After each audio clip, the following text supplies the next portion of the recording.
حبيبي حبيبي اخويا الكبير. النهارده بقى بقول له كل سنه وتعالى هنا يا مصطفى شويه. كل سنه وانت طيب وبخير يا رب. كل سنه وانت طيب. شايفاك النهارده بتضم الارض، ويا رب بعود الايام عليك يا رب، ويكون محصول فيه كله حنا وبركه وحاجات حلوه كده. كل سنه وانت طيب. بس انا شايفه في مكنه هنا بتضم مختلفه عن مكنه هنا. انت هتقول لي بقى النهارده ايه الاختلاف بين المكنه اللي انا شفتها هناك ديت؟ المكنه هناك ديت مكنه بالشيدر، بتضم بالشيدر كده. ديت مكنه ايه الفرق يعني؟ عايزه غله ايه؟ عايزه غله ايه مثلا؟ هي الغله الوقف. الغله الوقف. تمام. ديت الغله البرقاده اللي فيها ترجيت كده بيضمها بالسكينه اللي ورا. دي اسمها سكينه عشان بتبقى الغله مرقاده.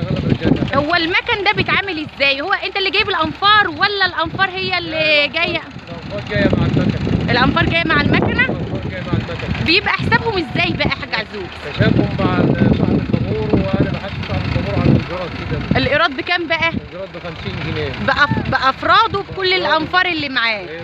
بتعملوا لهم اكل ولا لا؟ بنعمل لهم اكل وشاي وعصير وكل حاجه. يعني هناكله دلوقتي؟ ايوه ان شاء الله. بجد والله؟ باذن الله.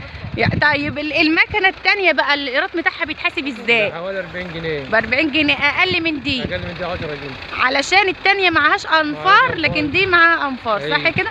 كل سنه وانت طيب. هتدرس امتى بقى؟ ان شاء الله ان كان في نصيب باذن الله بعد يومين كده. طب بص بقول لك ايه، السنين اللي فاتت كنت بشوفكم وانا صغيره بتضموا بالمنجي. بايدينا وبالمنجي كده اهو. طب ايه اللي حصل؟ طبعا ما فيش انفار قد كده والناس ما عادش فيها جيد. والعالم ما عادش فيها جيد ولا فيها صحه تشتغل بقى. البوابير شغاله دلوقتي، بقت آلات زراعيه كلها. ايوه. طب انت شايف ان زمان في ضم الايد كان احسن ولا؟ كان احسن طبعا. ولا المكن والحاجات دي احسن؟ طبعا كان احسن، بتلم الزرع وما بتبهدلوش، والنهارده ما جرار والانفار دي بتبهدل. لعمك عزوز على الهوا، انت مالك؟ عمك عزوز على الهوا دلوقتي. عايزين نقف وراهم. ايوه عايزينك تقف وراهم. لا طب مشي مشي مشي. لا مشي وراهم عادي، وانا كده كده هعمل وراهم يعني. هصور وراهم. لا عادي يعني. وشايفه واحد فيهم قاعد يعمل بالمتر كده، مش عارفه ايه الغرض. انه بيقيسوا لبعض، بيقسموا لبعض. اي كل واحد ياخد. ازيكم يا جماعه؟ كنت تقيس بالمتر علشان كل واحد كل واحد ياخد حاجه. يعني وكم متر بقى؟ كل واحد بياخد كام متر مع بعض؟ يعني مثلا ايه 50 خطوه، واحنا 5 تنفار، كل واحد مثلا 10 خطوات. حلو قوي. كل واحد عارف. يبقى كده كله مطمن كده، ويبقى شغال بما يرضي الله، ما حدش يقول انا عملت اكتر ولا كده. كل سنه وانتم طيبين. بتعمل حوالي كام فدان في اليوم كده؟ بتعملوا حوالي كام فدان في اليوم يعني؟ 3 فدادين 4 فدادين. هم 10 رجاله ورا الجرار. مره نبقوا 10 ومره نبقوا 8 9 حسب. طيب ماشي. كل سنه وانتم طيبين، ويوم سعيد عليكم يا رب، ويا رب يزود من الضم وكده يعني عشان يزود الحاجات.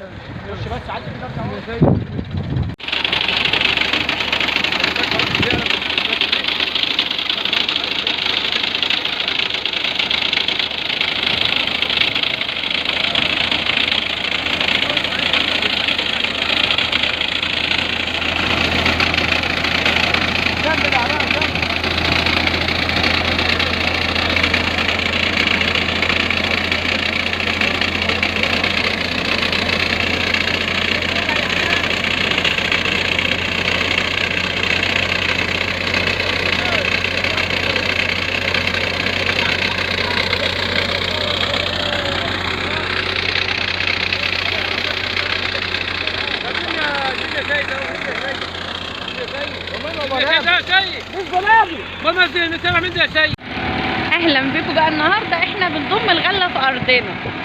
طبعا بيبقى عندنا طريقتين لضم الغله. في طريقه المكنه اللي انتوا شايفينها دي. ازيك يا معلم فرحان؟ انت طيب عامل ايه؟ دي بقى طريقه المكنه، الضم بالمكنه. ولسه هوريكم كمان بقى الطريقه الثانيه بالسكينه. احنا عندنا النهارده قطعتين ارض في العزبه، فبيضموا النهارده زي ما انتم شايفين كده.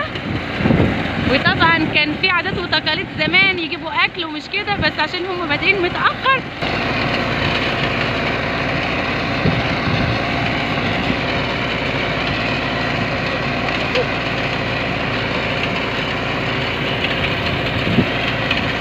انا عايزه انا اللي اسوق البابور ده.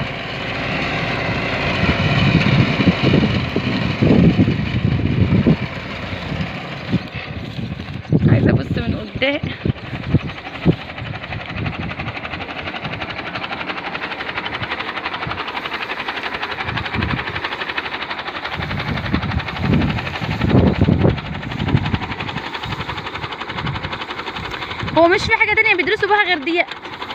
ديت ما بتدرس. قصدي حاجه تانية بيضموا بها غير دي؟ هي ابو اماني، مش في حاجه تانية بيدرسوا بها غير دي؟ المكنه التانية اسمها ايه اللي بيدرسوا بيها؟ دي غله صح؟ اللي قصدي بيضموا بيها السكينه. ايه الفرق بين السكينه ودي بقى؟ السكينه التانية اللي الجماعه بيضموا بيها هناك في الارض التانية بتعوز انفاق، لكن المكنه ما بتعوزش انفاق. يعني هما في مقالتين لضم الغله، واحده من غير انفار زي المكنه يعني ده بيسموها المكنه الحديثه، والتانية برضو حديثه بس بتبقى عباره عن بقى بتعوز انفار ياما.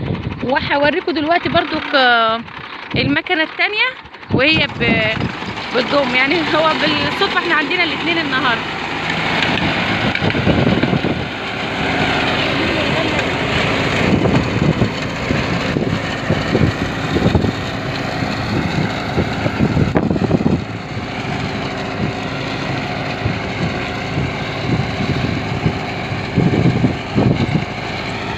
ايوه يا مصطفى اشتغل بقى النهارده. مش عاملين اكل ولا لا يا واد يا زياد؟ اكيد يعني. مش عاملين اكل النهارده للانفار؟ اكيد يعني.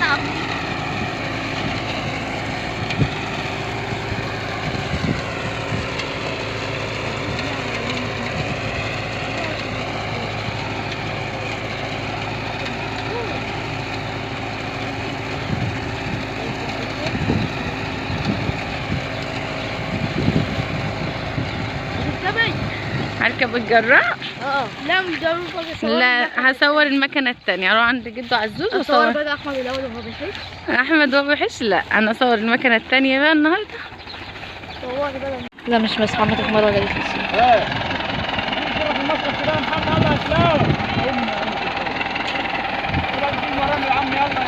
دي بقى السكينه.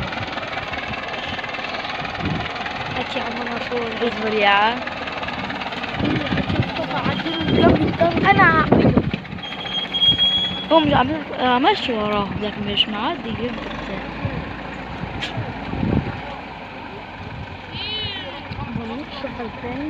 ده 2 جنيه. ماشي طايقين ونجين.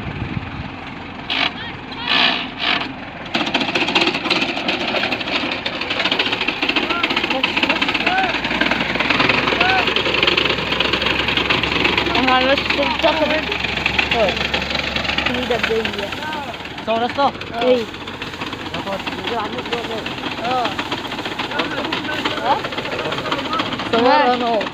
صور بس انت بس في الصورة اهو باص. ايوه معانا صور. يلا ودي البتاع.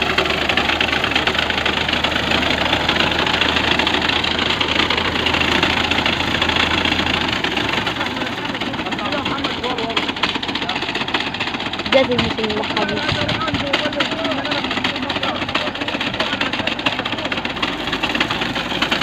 لا صمبا.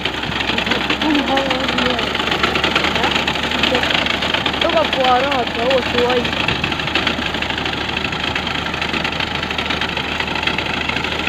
مش ما فيش الجيم. كم دقيقة؟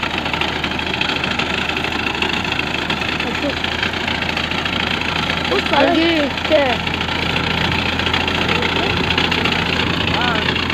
قول يا انا فاكرني.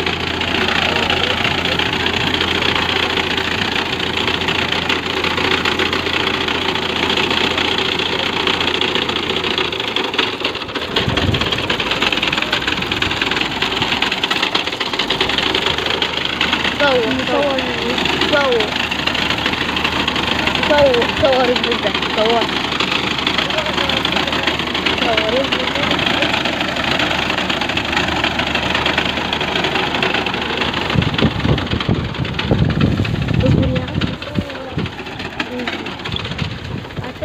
يلا صورهم. يلا احنا هنغض كده ونيجي تاني. صور.